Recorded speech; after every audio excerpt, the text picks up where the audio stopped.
Okay, very good evening to all. चलो, last time chapter 5 जो है वहां पे हमने अच्छी तरह से समझा और आज मतलब इसकी इलास्ट्रेशन समझी। वहां पे हमने एक बेसिक सा पॉइंट था उसके ऊपर डिस्कशन किया।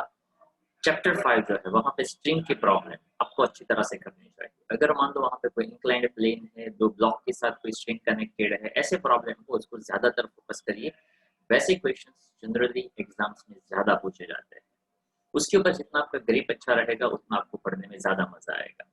तो जनरली वो चीज़ों जो है उसको आप अच्छी तरह से देखते रहिएगा तो आपका काम आसान होता रहेगा। तो आज उससे थोड़ा सा आगे चलते हैं। चैप्टर 5 जो है वहां पे देखिए इलास्ट्रेशंस जो हमने पढ़े वहां से आज थोड़ा सा और ज्यादा हम देखेंगे। एक्सरसाइज के कुछ क्वेश्चंस आई थिंक हमने 1 2 3 4 5 तक आपको मैंने बताया था, पर एक्सरसाइज के क्वेश्चन इतने सिंपल है कि आप थोड़ा एफर्ट डालो तो भी वो आपको समझ में आ सकता है। हाँ, यहाँ पे जो इलास्ट्रेशंस है वो थोड़ी इंटरेस्टिंग है या तो थोड़े डिफिकल्ट टाइप के भी है, तो उसको मैं चाहूंगा कि मैं ही आपको पहले समझाऊं, पर समझने के बाद आप उसको सेम डे सेम टाइम लिखो, वो ज्यादा अच्छा रहेगा आप लोगों के लिए। Yes, yes anyone tell me, क्या ये 12th नंबर का हो चुका था? जहां तक मुझे याद है शायद तो हो चुका था 12 यस सर, 13। हो चुका था। ओके ओके ओके, यस, यहाँ तक भी ये हो चुका है। और 15 मैंने आई थिंक आपको होमवर्क में करने के लिए दिया था। 15 तक होमवर्क करने के लिए दिया था। ओके, 16 भी दिया होगा। Yes sir. ओके, तो वहां तक कोई प्रॉब्लम नहीं रहा होगा, अगर हो तो आप मुझे बता सकते हैं। एक और प्रॉब्लम था, ओके, पहले उसका मैं डिस्कशन कर लूं। एक छोटा सा पॉइंट था किसी का, यस हिट। ओके, वहां पे ऐसा कहा कि कोई एक लास्ट क्वेश्चन है, वहां पे उसको एक फर्स्ट पॉइंट समझ में नहीं आता है। तो देखो यहाँ पे लास्ट क्वेश्चन में देखो, angle theta through which the cyclist bends would be greater if the radius of the curved path it's a small or the curved him it's sharp। अब यहाँ पे आप ऐसा समझिए, वैसे ये वाला पोर्शन ना समझो ना तो चलता है, अगर आप ये वाला पोर्शन समझो ना तो भी it's better. Theta through which the cyclist bands would be greater. अब जनरली आप ऐसा सोचिए, पूरी फिनोमिना किसकी? नंबर एक।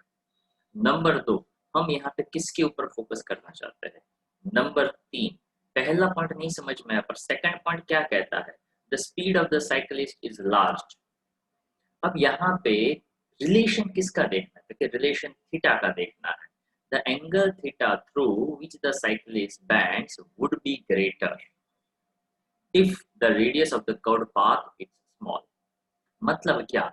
क्योंकि अगर आप कोई सर्कुलर पाथ पे टर्न लेते हैं, साइकिल इमेजिन करिए, साइकिल से आप टर्न ले रहे हैं, ऐसा इमेजिन करिए, वहां पे जो एंगल बनता है, अगर आपने एंगल छोटा लिया या तो एंगल बड़ा लिया, वो क्या और कैसे डिफेक्ट करता है, तो आपको दोनों के दोनों पॉइंट इजीली समझ में आ जाएंगे।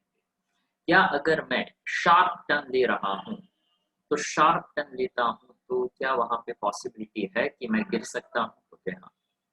अगर वहां पे थीटा प्रॉपर नहीं बनाया तो क्या हो सकता है? तो क्या आप स्लिप हो सकते हो। कुछ जगह पे ऐसा भी हो सकता है कि अगर आप बहुत बड़ा टर्न लो जिसकी कोई जरूरत नहीं, ओके, तो बहुत बड़ा टर्न जो है, वैसे जो सेफ टर्न तो क्या होता है, तो क्या आप साइकिल से नीचे उतरो और बस ऐसे हाथ से ही टर्न मार दो, मतलब ऐसे ही टर्न ले लो, सेफेस्ट। ओके, उसमें गिरने की कोई पॉसिबिलिटी नहीं। पर कुछ कुछ लोग तो ऐसे भी होते हैं कि साइकिल के नीचे है फिर भी टर्न लेते वक्त खुद गिर जाते हैं, मतलब साइकिल के ऊपर वो गिर जाता है। तो यहाँ पे क्या समझा? Theta through which the cyclist bands would be greater if, कब वो बड़ा हो? If the radius of the curved path small and the speed of the cyclist is large. अब यहाँ पे साइक्लिस्ट की बजाय अगर आप समझिए कार रेसिंग होता, कार रेसिंग है तो वहां पे उसको स्पीड ज्यादा रखना है पर टर्न भी तो लेना है। तो वहां पे जब वो बैंक करता है तो वहां पे वो बैंक कर्व्ड रोड का हम यूज करते हैं, मतलब वहां पे वो एडवांटेज लेते हैं। वहां पे अगर आप जैसे वो टर्न लेते हैं, वहां पे एक वर्टिकल समझिए, उसके साथ एंगल बनाइए, तो आपको इन दोनों के दोनों पॉइंट आराम से समझ में आ जाएंगे। ये जो समझ आया उसको फिर से दिमाग में घुमाइए कि क्या मैंने बताया, प्लस पूरा थ्योरी फिर से देखिए, तो उसका पूरा का पूरा कनेक्शन आपके दिमाग में क्लियर हो जाएगा। ओके, तो वो उसका जो डाउट है यहाँ पे है या नहीं, आई डोंट नो। चलो कोई बात नहीं, बाद में वीडियो से देख लेगा, अभी तो यहाँ पे लाइव है नहीं वो। तो देखिए यहाँ पे जो क्वेश्चन था 17 नंबर का, वहां से थोड़े एफर्ट्स हमें डालते जाना है। A bullet of mass 0.01 kg is fired horizontally into a 4 kg wooden block at rest on a horizontal surface. बहुत सिंपल सी बात है, एक वुडन बॉक्स यहाँ पे आपको दिखाया। पहले वो स्टेशनरी है, बुलेट मोशन में आता है, बुलेट वहां पे हिट करेगा, बॉक्स और बुलेट दोनों साथ साथ जाएंगे, कुछ डिस्टेंस ट्रैवल करने के बाद उसका वेलोसिटी 0 हो जाएगा। ये उसका सिचुएशन, बहुत सिंपल सी बात है। देयर इज अ फ्रिक्शन, किसके बीच में रहेगा, तो कि बॉक्स ही आगे बढ़ा तो क्या, हाँ, तो बॉक्स और सरफेस के बीच में फ्रिक्शन लगा, जिस वजह से कुछ डिस्टेंस ट्रैवल करने के बाद बॉक्स रुक गया। तो 4 किलोग्राम का एक वुडन ब्लॉक है, rest on the horizontal surface, initial velocity 0 है। The coefficient of kinetic friction between the block and the surface, that is a 0.25, यानी इन दोनों के बीच का फ्रिक्शन। बॉक्स इस डायरेक्शन में मोशन में जाएगा तो फ्रिक्शन उसकी ऑपोजिट डायरेक्शन में लगेगा, ठीक है। The bullet gets embedded into the block and the combination moves 20 meter before coming to rest, यानी 20 मीटर डिस्टेंस तक उसने ट्रैवल किया, उसके बाद उसका फाइनल वेलोसिटी 0 हो गया।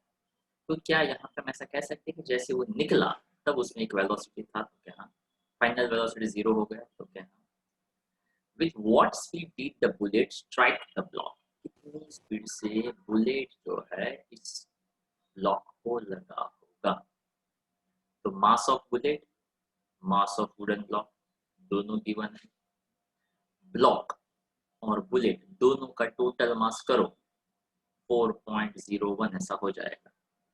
वो एक v वेलोसिटी के साथ गया, उसने 20 मीटर डिस्टेंस ट्रैवल किया, तो 20 मीटर डिस्टेंस 4.01 ग्राम या तो सॉरी किलोग्राम मास ने ट्रैवल किया।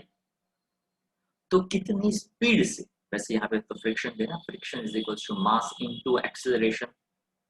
ध्यान से उस कड़ियों को जोड़ते जाइएगा तो पता चलता जाएगा। Frictional force mu s n, mu s दिया हुआ है, n normal force, upward direction में normal is equal to m g, frictional force तो क्या मिल सकता है, एफ इस डायरेक्शन में लगा, बुलेट इस डायरेक्शन में लेकर गया, मास इनटू एक्सेलरेशन, तो क्या मास है मुझे उसका एक्सेलरेशन मिल सकता है, तो क्या v square minus u square is equal to 2as, acceleration मिल जाएगा, frictional force on mass into acceleration में acceleration, v square minus u square is equal to 2as, final velocity 0 है, तो इनिशियल वेलोसिटी मुझे मिल सकता है, एक्सेलरेशन और distance मुझे मिला हुआ है, तो आपका काम आसान हो सकता है। ये जो मैंने आइडिया दिया, देखते जाइए यहाँ पे एक एक पॉइंट। सबसे पहले तो कोई भी क्वेश्चंस करो तो गिवन डेटा क्या क्या है उसके ऊपर फोकस करो। उसके बाद यहाँ पे नेक्स्ट पॉइंट बताया था, F is equal to mu k R, mu k N, okay, k mu k that's the kinetic coefficient of kinetic friction, R is the reaction force और द नॉर्मल फोर्स, जितना ऊपर normal उतना ही नीचे रहेगा, m plus M into g weight force. तो आपके पास capital M, small m, g, mu k सब कुछ है, तो आपको काइनेटिक फ्रिक्शन मिल गया, यानी पहला। दूसरा पॉइंट जो मैंने कहा उसके लिए मैं सजेस्ट करूंगा कि आप यहाँ ये जो पॉइंट है ना उसके बाद ये लाइन लिख देने का, कि काफी लोग जो मैंने कहा कि ये स्टेप कैसा है वो नहीं पता चला, तो आप ऐसा सोचिए कि इसके बाद आपका दिमाग क्या कहता है क्या होना चाहिए। तो मेरा दिमाग ये कहता है कि इस डायरेक्शन में एक्सटर्नल फोर्स लगाया बुलेट ने, इस डायरेक्शन में फ्रिक्शन लगा, तो F, और ये F, इस F का मतलब तो क्या मास इनटू एक्सेलरेशन, इस F का मतलब म्यू के m प्लस एम इंटू जी, तो क्या यही लिखा है, तो क्या हाँ वही लिखा है। तो उसका मतलब क्या था कि एक्सटर्नल फोर्स बना, मींस कम, एक्सटर्नल फोर्स एग्जिस्ट हुआ किसकी वजह से, क्योंकि फ्रिक्शन की वजह से। तो दोनों को कंपेयर कर दिया, दोनों को कंपेयर कर लिया तो मिल गया एक्सेलरेशन, तो क्या हाँ एक्सेलरेशन मिल गया है। अब कौन सा, तो v square minus u square is equal to 2as, okay. तो वहां पे थोड़ा आइडिया लगाने का, और यहाँ पे ये देख कर पता चलना चाहिए कि दैट इज समथिंग रॉन्ग, क्या गलत है, क्योंकि V2 जैसा तो कुछ था ही नहीं ना भाई, ओके। क्या था, क्योंकि वहां पे आप ऐसा कह सकते हो that is a v square, okay. तो वो जो v स्क्वायर है वहां पे आप ऐसा So v square minus u square is equals to 2s, final velocity 0, initial मिल जाएगा, एक्सेलरेशन मिला है और डिस्टेंस गिवन है, तो ये मिल गया 9.89995 मीटर पर सेकंड। ये वेलोसिटी किसका मिला? तो कि ब्लॉक के अंदर जब बुलेट एंटर हो गया तब, इनिशियली तो दोनों रेस्ट पे थे, ब्लॉक और बुलेट जब निकला नहीं था तब, तो उसके बाद आता है law of conservation of momentum का कॉन्सेप्ट। इस चैप्टर में, नेक्स्ट चैप्टर में law of conservation of momentum को हम ज्यादा से ज्यादा फोकस करेंगे और उसके बेसिस पे काफी सारे क्वेश्चंस जो है वो आप सॉल्व कर सकते हैं। Law of conservation of momentum क्या समझाता है? Initial momentum is equal to final momentum. Initially bullet अपनी एक वेलोसिटी के साथ आया, उसके बाद वो ब्लॉक के अंदर गया, तो ब्लॉक प्लस बुलेट एक सिस्टम बनाएगा, वो v वेलोसिटी के साथ गया, तो उसका वेलोसिटी 9.8995 की बजाय 9.9 ले लो, चल जाएगा। ओके, वैसे भले ही यहाँ पे डेसिमल पॉइंट के बाद 4 डिजिट लिए, आप 1 ले लो, 2 ले लो, इट्स मोर देन इनफ। इतना ज्यादा नहीं लेते हो तो भी चलता है, जितना कम लेंगे उतना उसके हिसाब से आंसर आएगा, सो रिलैक्स। तो यहाँ पे जो है वहां पे भी आप चाहो तो एक पॉइंट ऐड कर सकते हो, as per the law of conservation of momentum initial momentum is equal to final momentum, pi is equal to pf। तो इनिशियल मोमेंटम सिर्फ बुलेट का और उसकी velocity, final momentum bullet plus block दोनों add हुए और उसके बाद फाइनल तक गए, तो यहाँ पे आपको बुलेट का वेलोसिटी जो है वो मिल जाएगा। ओके, जनरली आई प्रेफर कि न्यूमेरिकल्स जो है उसके लिए सबसे पहले थोड़ा आइडिया, जिसको हम कहते हैं एक थॉट प्रोसेस बनाने का, कि यार ये गिवन है, क्या थॉट प्रोसेस हो सकता है, क्या गिवन है, क्या फाइंड करना है, जो दिया हुआ है उससे कौन सा फॉर्मूला बन सकता है, और थॉट प्रोसेस लगाने के बाद यहाँ पे देख सकते हैं, या तो थोड़ा सा वर्कआउट करके चेक कर सकते हैं कि जो सोचा वो बरोबर है कि नहीं बरोबर हो, तो ज्यादा टाइम देने की बजाय you can just computer notes देख सकते हैं क्या क्या किया हुआ है। Because it happens specially in physics कि वहां पे ऐसा नहीं होता है कि जैसे हम बस बैठे बैठे सोचते रहे क्या करें तो जल्दी आंसर मिले, ऐसा नहीं हो सकता। ओके, हो सकता है यहाँ पे हर जगह पे आपको कोई नया कॉन्सेप्ट देखने को मिले, तो ये थोड़ा डिफिकल्ट रहता है इनिशियल स्टेज में। जैसे जैसे चैप्टर्स थोड़े आप आगे बढ़ते जाओगे, थोड़ा आइडिया डेवलप करते जाओगे, तो खुद ब खुद काफी कुछ है वो पता चलता जाएगा, क्या करना, कैसे करना, कहाँ से क्या आइडिया आएगा, हमें कैसे पता चलेगा लॉ ऑफ कंजर्वेशन। मैंने समझा है ना, वही तो आइडिया डेवलप करने का ट्राई किया। तो यहाँ से ऐसा कोई टॉपिक नहीं होता है जो आपको ऐसे एक्सपेक्ट किया जाता है कि ये चलो इसके बारे में बताइए। तो इसीलिए हम न्यूमेरिकल्स को ऐसे बताते हैं कि आपको कैसे पता चलेगा, तो आपको आपकी प्रैक्टिस से पता चलेगा। जब आप कोई क्वेश्चन देखेंगे, या तो मैं यहाँ पे कहूँगा कि देखो ये क्वेश्चन, इसमें ऐसा ऐसा सोचना चाहिए, तो वो हम एक सोच जो है वो डेवलप करते हैं। आफ्टर दिस क्वेश्चन, सॉरी क्या कहा? यस, यहाँ पे देखिए ये जो क्वेश्चन था, what is the acceleration of the block and the trolley system shown in this figure if the coefficient of kinetic friction between the trolley and the surface is 0.0, what is the tension in the string? यानी यहाँ पे आपने बहुत ही simple सा question यहाँ पे दिया है कि पुली एक ही साथ, एक ही स्ट्रिंग है, तो ये मास चाहता है कि ऑब्जेक्ट नीचे आए, ये मास चाहता है कि ऑब्जेक्ट वहीं का वहीं रहे, पर जैसे कि यहाँ पे पुली है उसको इजीली खींचेगा और ये व्हील है इसलिए ये सेट जाएगा। इसका FBD यानी फ्री बॉडी डायग्राम बनेगा और इसका फ्री बॉडी डायग्राम बनेगा। फ्री बॉडी डायग्राम कैसे बन सकता है, तो कि देखने का एक्सेलरेशन की डायरेक्शन में कौन लग रहा है, तो mass into acceleration is equals to 30 minus T. अब मास यहाँ पे 3 का है तो 3a 30 माइनस टी ऐसा मैं कह सकता हूँ। तो देखो ये आ गया पहला FBD, but generally 30 minus T is equals to 3a ऐसा लिखने की बजाय 3a इज इक्वल टू, वैसे बात एक ही बनती है पर हमारा दिमाग यूज टू इससे होता है। ओके, जैसे आई थिंक आप लोगों को आता ही है जिसको हम कहते हैं काइनेटिक एनर्जी। ओके, तो you know it very well, kinetic energy that is what होता है हाफ mv स्क्वायर होता है। पर हमारा दिमाग अगर कोई ऐसा बोले ना mv स्क्वायर बाई 2, तो क्विक रिस्पॉन्स ऐसा है कि नहीं नहीं नहीं, it's not mv square by 2, it's half mv square. नहीं सॉरी, हाँ दोनों एक ही होते हैं। But what is the first response? जैसे ही mv स्क्वायर बाई 2 सुना, शायद दिमाग वो एक्सेप्ट करे या ना करे, क्यों? क्योंकि हमारा दिमाग यूज्ड टू है हाफ mv स्क्वायर।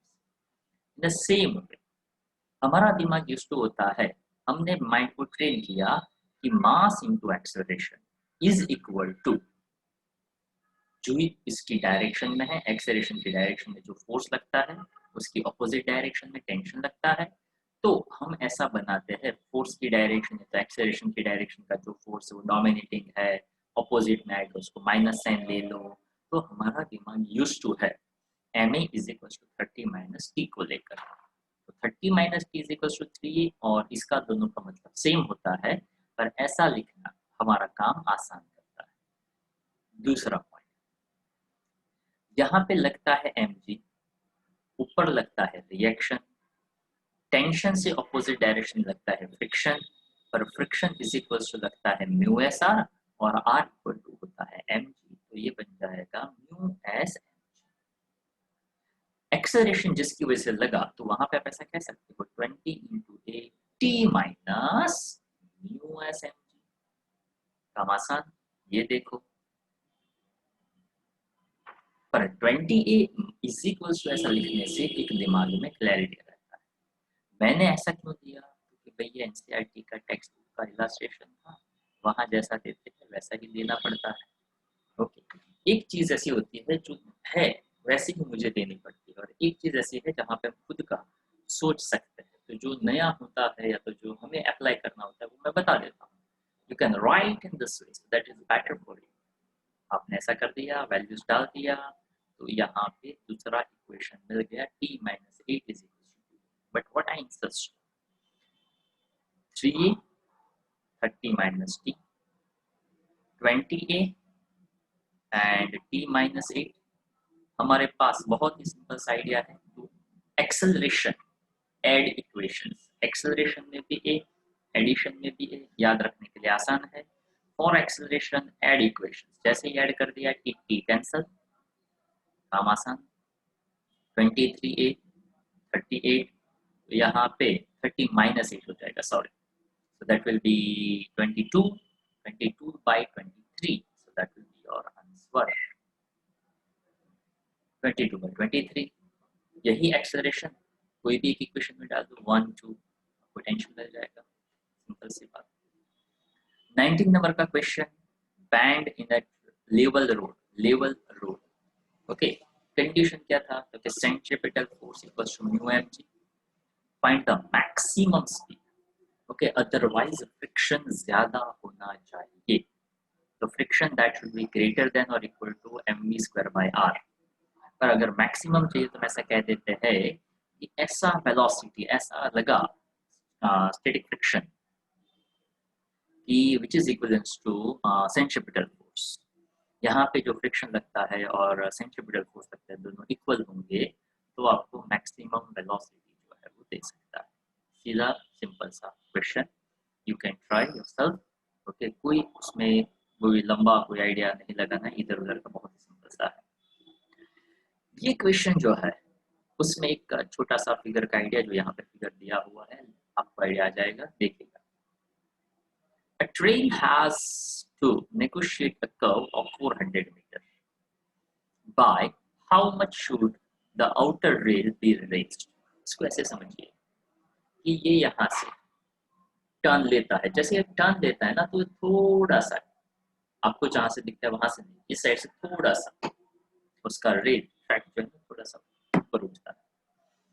इसको आप ऑब्जर्व कर सकते हैं अगर आपने कोई कार रेसिंग वाला मूवी देखा हो, कार रेसिंग ट्रैक देखा हो, एक कार दूसरे कार को चेज करते हुए जाते हैं, जैसे वो टर्न लेता है तो उसका एक साइड का व्हील है ऊपर उठ जाता है, वही किस्सा यहाँ पे है। So the outer rail be raised with respect to the inner rail for a speed of 4.8 km per hour, metre पर सेकंड्स में कन्वर्ट कर दिया। सबसे पहला point, the distance between the rail is 1 meter, जो ट्रैक है उसके बीच का डिस्टेंस 1 मीटर बताया हुआ है। यहाँ पे एक और चीज मैं बता दूं भाई, प्लीज थोड़ी दया करना मुझ पे। बिटवीन द रेल्स, यानी एक स्टूडेंट ने मुझे कहा था कि सर ये एक ही ऐसा होता है 1 मीटर का, तो ट्रेन कहाँ चलेगा? अरे मेरे भाई, ये जो है ना वो होता है 1 मीटर का डिस्टेंस। ओके, ट्रेन की ऐसी 2 जगह पे व्हील होते हैं, थोड़ी दया कर देना। ओके, यहाँ पे ये डिस्टेंस है 1 मीटर का। The distance between the rails, यानी यहाँ से जैसे वो चलता है, टर्न लेना है तो एक साइड से वो थोड़ा सा ऊपर उठ जाता है, ऐसा वो पूछना चाहते हैं। स्पीड दिया हुआ है, negotiate the curve of 400 metre, मतलब ये रेडियस है। How much should the outer rail be raised with respect to the inner rail? Okay, तो देखिए यहाँ पे जैसे वो टर्न लेता है तो यहाँ पे ऐसा बताया गया, sine theta is equals to h by sine theta का बेसिक फॉर्मूला आपको पता है, ऑपोजिट साइड अपॉन हाइपोटेनियस। उसके हिसाब से ऑपोजिट साइड या हाइपोटेनियस, ये जो है वो शायद 11th फॉलो के लिए थोड़ा नया कॉन्सेप्ट हो सकता है। How can we say that sine theta is almost equivalent to tan theta? Okay, तो आप वहां पे इस चीज को थोड़ा सा एक अलग तरीके से समझिए। वैसे यहाँ पे ये आइडिया थोड़ा आप आगे जाएंगे ना तो पता चलेगा। बेसिक आइडिया ऐसा लेना था, सबसे पहला किलोमीटर पर आवर को मीटर पर सेकंड में कन्वर्ट करना। दूसरा और सबसे सिंपल सा point, h be the height through which the outer rail must raise। अब इसको विजुअलाइज करना पड़ेगा आपको कि मान लीजिए कि ये ट्रेन, ये एक साइड है, ये दूसरी साइड है।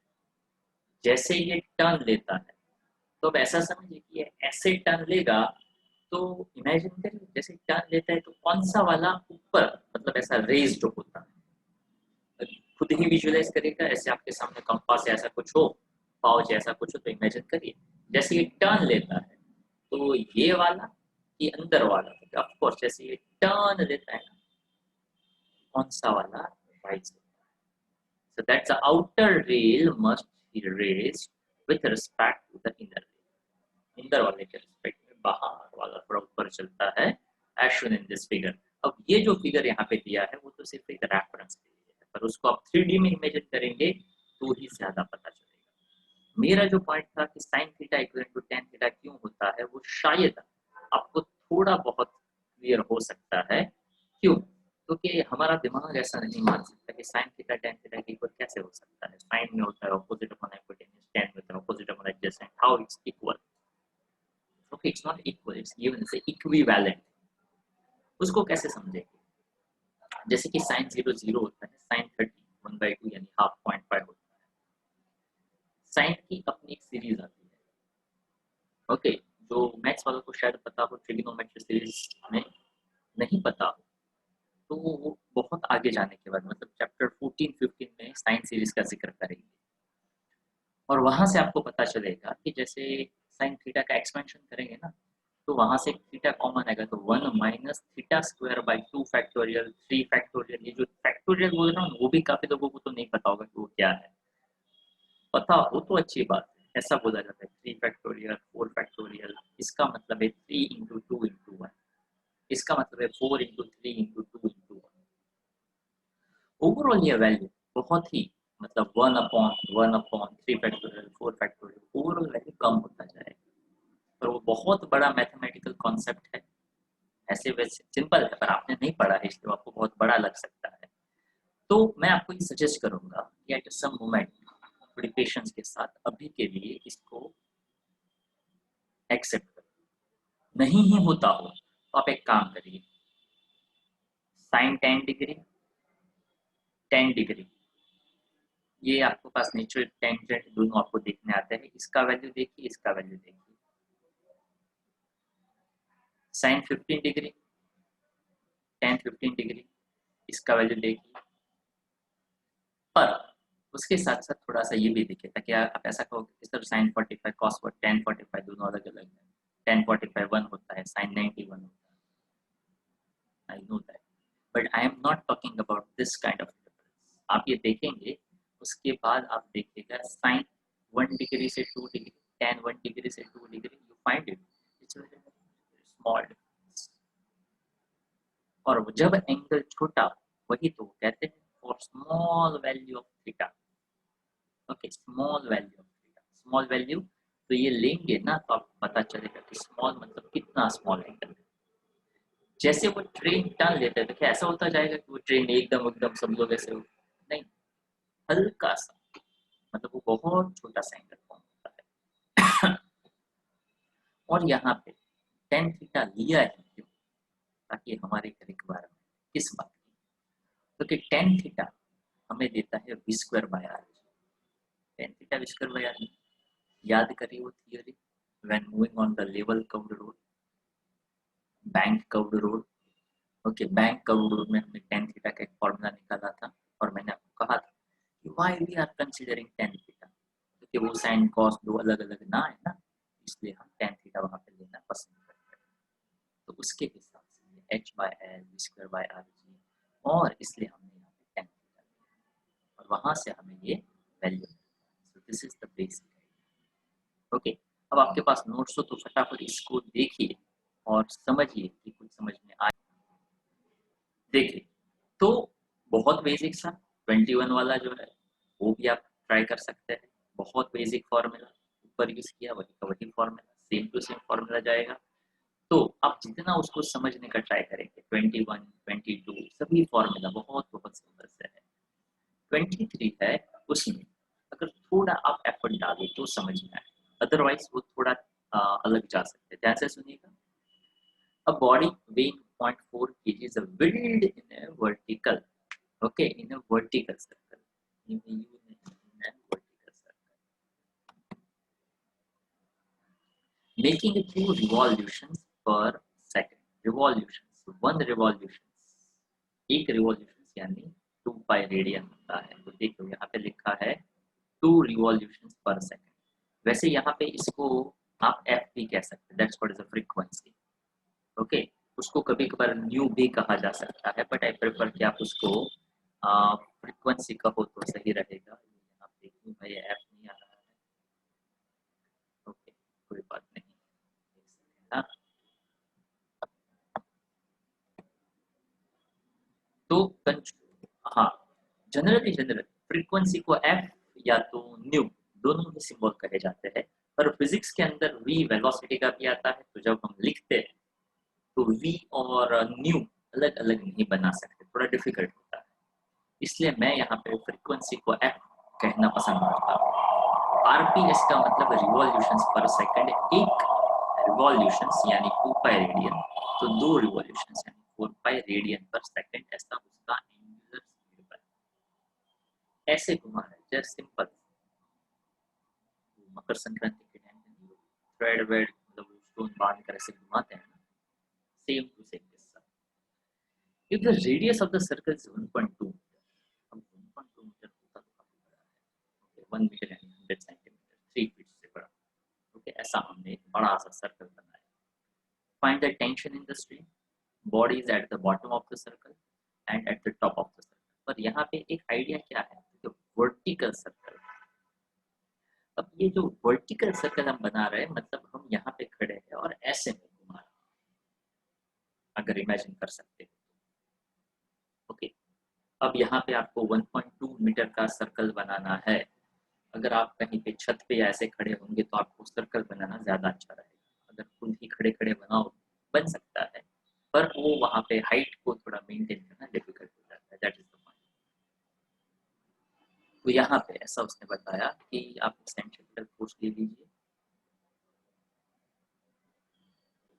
पॉइंट ऐसा बना कि वर्टिकल सर्कल बना है। अब इसको ध्यान से सुनिएगा, फिगर दिया नहीं है, फिगर में बना रहा हूँ, कैसा बनेगा ये फिगर। यहाँ से स्टोन लिया और ये एक सर्कुलर पाथ पे ऐसे घूम रहा है, जैसे ये स्टोन ऐसा घूमता है ना, तो टेंशन इन अपवर्ड डायरेक्शन, यहाँ पे रहेगा velocity, because velocity always in tangential direction, और नीचे लगता है mg, वेट फोर्स। इतना पॉइंट समझिएगा, ऐसा होता आप ये फिगर साइड में ड्रॉ कर दीजिएगा, टेंशन ऊपर, mg नीचे और वेलोसिटी टेंजेंशियल डायरेक्शन। कौन सा वेलोसिटी, कौन सा फोर्स लगेगा इसको? सेंट्रीपिटल फोर्स लगेगा, the force towards the centre.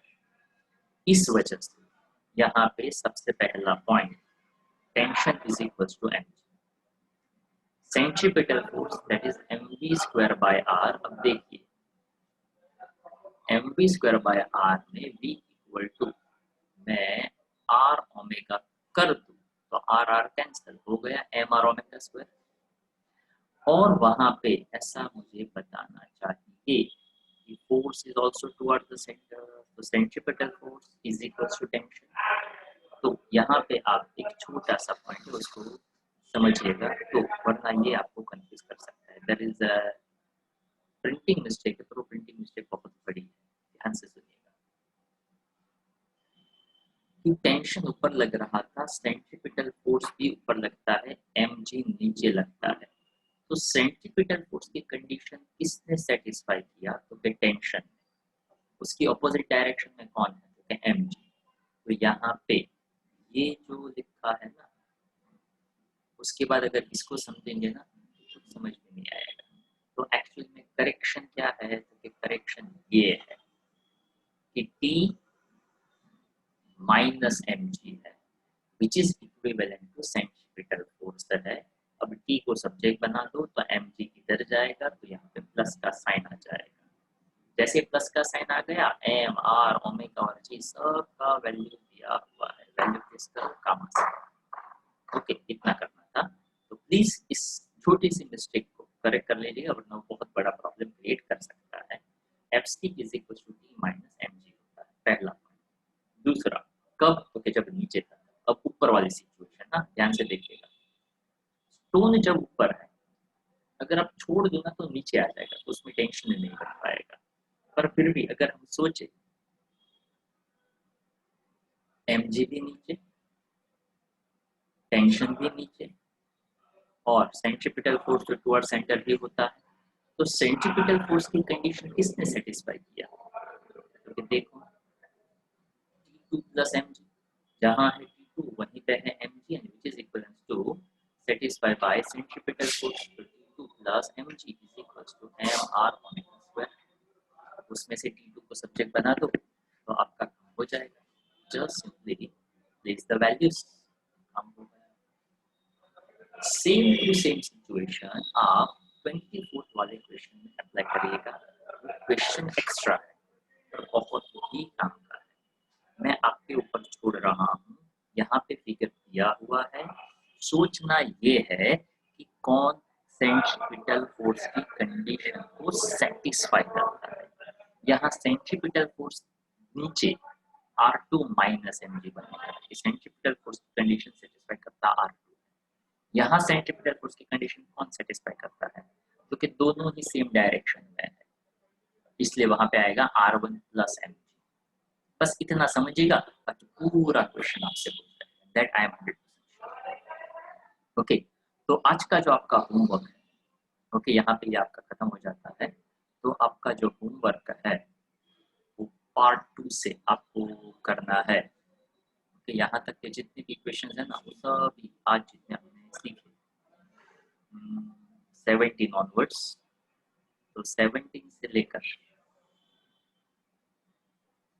23 तक, 17 से 23 तक। पार्ट 4 में से कोई दिया था मैंने लास्ट टाइम? आई थिंक 1 2 कौन कौन सा दिया था? 1 2 3 4 5 तक हो गए सर। 5 हो गया ना, तो 6 7 8 और 9, एक सेकंड में चेक कर दो अगर उसमें कोई डिफिकल्ट नहीं है। 5 that's okay, 6 that's okay, 7 okay हो सकता है, 8 दैट्स परफेक्टली फाइन, 9th छोड़ दीजिएगा, 9 10 आप छोड़ दीजिएगा, और हो सकता है हाँ 11 12, ओके। तो देखिएगा, आप है ना 9 छोड़ दीजिएगा, आप उसकी बजाय 11 12 कर दीजिएगा। 6 7 8 11 एंड 12, ताकि ये 13 भी समझ में नहीं आएगा, ताकि आपको 9th नहीं आता है। तो ये आपका होमवर्क है, पर न्यूमेरिकल्स इसलिए आप ये और ये दोनों ही 2 बार लिखिएगा, जिससे आपका बेस है वो काफ़ी पक्का हो जाएगा। ठीक है, तो अभी यहाँ तक लेक्चर रखते हैं। कुछ समझ में नहीं आता हो तो प्लीज़ पूछिएगा ज़रूर।